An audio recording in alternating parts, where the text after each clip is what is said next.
এবার আসি কবিতার শরীর নিয়ে। একটু আগে রণভাই বোধহয় না কে যেন বলছিল কবিতার শরীরের কথা।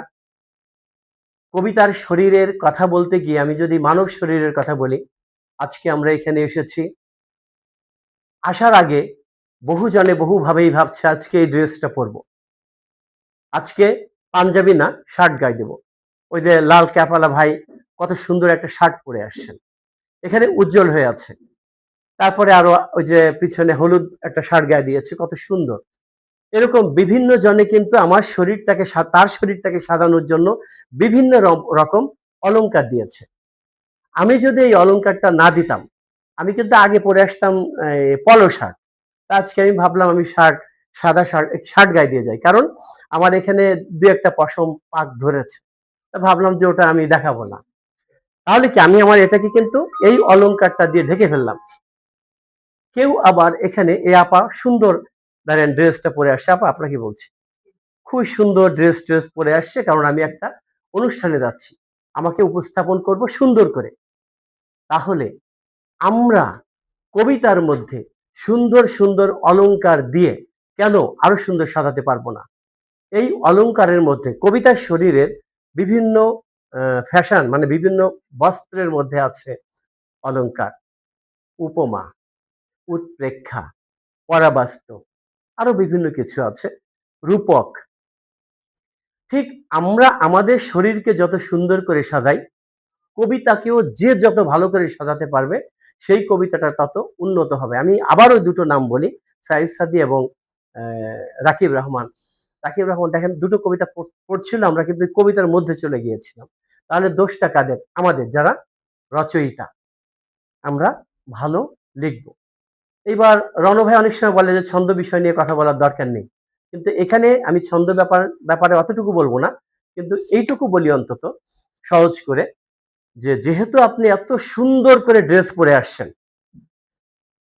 সেই ড্রেসটা পরার পরে আপনাকে ভালো দেখা যাচ্ছে।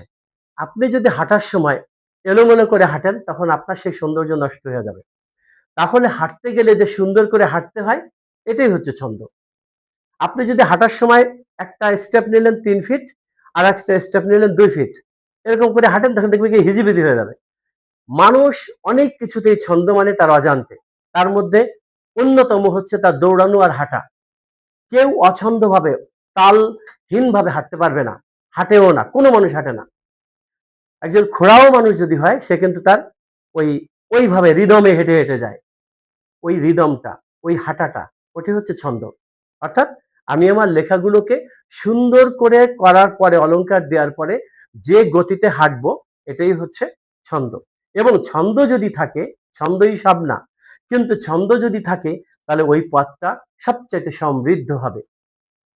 তাহলে আমি ছন্দ কেন মানবো না? অবশ্যই মানবো। আর আমাদের পরিবর্তন হয়েছে। শার্ট প্যান্ট অনেক আগের কথা এটা। শার্ট প্যান্ট টাই পরা কবি হবে ফিটফাট একদিন সত্যি। পাঞ্জাবি পরলেও কাঁধে ঝোলা থাকবে না ঠিক এক রত্তি। কবিতার পাশাপাশি চাকরিটা থাকা অতি চাই, না হলে যে উড়ে যাবে সব কবিতাই। চাকরিতে পেটে ভাত, কবিতাতে মধু, ভালো ভালো কথা শুনে খুশি হবে কে? বধূ। ঠিক এরকমই আজকে দেখেন পাঞ্জাবি এখানে পরে আসলো, কাঁধে ঝোলা নেই, ঝোলা উঠে গেছে। কারণ কবিরা এখন অনেক শিল্পিত, কিন্তু হাত দিয়ে যে লেখাটা লিখছে, এটা এখান থেকে শিল্প চলে যাচ্ছে। ব্রিটিশ আমলে ব্রিটিশরা আমাদেরকে অনেক কিছু দিয়ে গেছে, শিখিয়ে গেছে। পাকরাও কিন্তু আমাদেরকে অনেক কিছু শিখিয়ে গেছে, উন্নত করে গেছে আমাদের জীবনটাকে। বিগত 50 বছরে আমাদের দেশের অনেক উন্নতি হয়েছে। শুধু উন্নতি হয়নি আমাদের হৃদয়ের, মনের, ব্যক্তির। তাহলে আমাদেরকে অবশ্যই উন্নত করতে হবে আমাদের নিজেদের মনকে, নিজেদেরকে। এখন আমি কবিতা লিখি, আমি কি কবিতা লিখি? আমি অবশ্যই সেই কবিতা লিখব যে কবিতায় কল্যাণ হয়, মানুষের কল্যাণ, সমাজের কল্যাণ, দেশের কল্যাণ, সবকিছুতেই। আমি যদি ভালো লিখতে চাই, তাহলে অবশ্যই আমাকে একজন ভালো মানুষ হতে হবে। আর যদি আপনি ভালো মানুষ না হয়ে ভালো কবিতা লেখেন, তাহলে কিন্তু আপনি আপনার সাথে আপনাকে কিন্তু আপনি দ্বৈত নীতির দিকে চলে গেলেন। আমি বলবো গালাগালি করবেন না, এই করবেন না, সে করবেন না। কিন্তু আমি বাসায় গিয়ে খুব গালাগালি করছি। আমার নারী জীবন কবিতাটা আছে। নারী জীবনে আমি অনেক কিছু লিখেছি। আতিক ভাই আমার এই ভুলটা ধরে। তাহলে আপনি তো ঠিকমতো রান্না করতে পারেন না। আমি তো পারি না। হ্যাঁ, এটা আমি বলেছি কিন্তু আমি পারি না, এটা আমার পারা উচিত। এরকম অনেক কিছুই আছে আমরা যা বলবো ঠিক তাই যেন তার আগে আমরা করি বা আমরা হই। অর্থাৎ আমাদের একজন ভালো মানুষ হতে হবে। ভালো মানুষই শুধু ভালো কথা বলতে পারে। ভালো মানুষের মধ্যে আলো থাকলেই সে আলো ছড়াতে পারে। আমরা ইসলামী কবিতার কথা বলি অনেক সময়। ভাবি কি ইসলামী কথা আনলেই বোধহয় এটা ইসলামী কথা কবিতা হয়ে গেল। না। আমি যদি মানব কল্যাণে কোনো কথা বলি সেটাই কিন্তু ইসলামী কথা, ইসলামের কবিতা। আল্লাহ কোরআন শরীফের যে আশ-শুআরা কবিতার সূরার মধ্যে নিয়ে আসছে শেষের কথাগুলো, শয়তান ভর করে। হুম, আমরা এই কবিরা এতই উন্নত অথবা এতই নিকৃষ্ট যে আল্লাহ সূরা নাজিল করেছেন সূরা আশ-শুআরা নামে, এবং সেইখানে শেষের দিকে আছে শয়তান ভর করে কাদের উপরে বলি, শয়তান ভর করে কবিদের উপরে। ওরা মাঠে ময়দানে উদ্ভ্রান্তের মতো ঘুরে বেড়ায়। ওরা যা বলে তা করে না। তবে তাদের কথা আলাদা, যারা ঈমান এনেছে এবং সৎকর্ম করে। তাহলে আমরা কি হব? আমরা ঈমানিক কবি হব। ঈমানিক কবি হতে গেলেই কিন্তু একজন ভালো মানুষ হয়ে যাচ্ছি আমরা। অর্থাৎ আমরা ভালো হব। সবশেষে বলবো, আমরা যেন কেউ আমাদের পিতামাতাকে অশ্রদ্ধা না করি। আপনি যদি আজকে আপনার পিতামাতাকে না দেখেন, আপনার সন্তান কিন্তু ঠিক এভাবেই আপনাকে অপমান করবে। বর্তমানে মহামারী আকারে দেখা দিচ্ছে পিতামাতার প্রতি অসম্মান। আমরা সেটা কখনোই করব না। বৃদ্ধাশ্রমে রাখাও ভালো, কিন্তু ঘরে বসে তার বাবা-মাকে অসম্মান করা, অবহেলা করা, এটা অত্যন্ত আরো কষ্টের। বৃদ্ধাশ্রমে গেলে একটা কষ্ট পাবে, তার সন্তানকে সে কাছে পাচ্ছে না। কিন্তু কিছুদিন আগেও আমরা দেখলাম মাকে এরকম ধরে মারতেছে একটা ছেলে। পরে জানা গেল ওটা ইন্ডিয়ায়। জানা গেল তার বউ তার মার প্রতি অনেক অত্যাচার করে।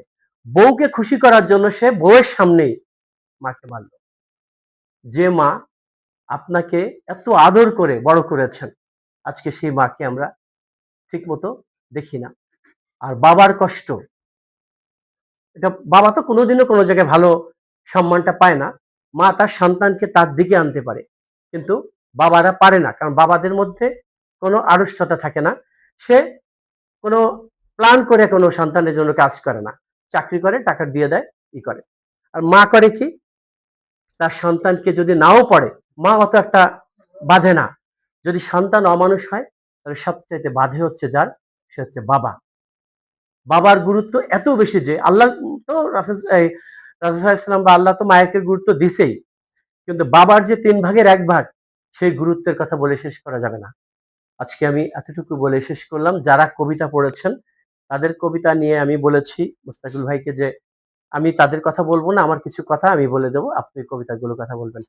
আতিক হেলাল ভাইকে নিয়েই আমি দুটো কথা বলি। কবিতার ভাষা হবে কিভাবে? অত্যন্ত মোলায়েম। আমাকে মহসিন হুসাইন ভাই, উনি মারা গেছেন, বলছিল, রবিউল, কবিতার কথা হবে হচ্ছে খুব মোলায়েম। আর আল মাহমুদ ভাই বলছিল বোধহয় সম্ভবত, কবিতার কথা হবে মেয়েলি। আর ছড়ার কথা হবে হচ্ছে বুলেটের মতো, একটা ডাইরেক্ট দিয়ে কথাগুলো লাগবে। আমাদের প্রিয় ছড়াকার আতিক হেলাল ভাই, আমরা নিশ্চয়ই জানি তার ছড়াগুলো অত্যন্ত বুলেটের মতো হয়। আর বর্তমান সময়ে আর একজন উদীয়মান, সে হচ্ছে শাহীন সালমান। তার নামই বুলেট ছড়া, বুলেট দিয়ে তাতে মারে। তাহলে ছড়ার কথা হবে ডাইরেক্ট, কবিতার কথা হবে একটু ইনডাইরেক্ট, কিন্তু মোলায়েম এবং অত্যন্ত ভদ্রভাবে মার্জিত ভাবে। অনেক ধন্যবাদ সবাইকে। আসসালামু আলাইকুম।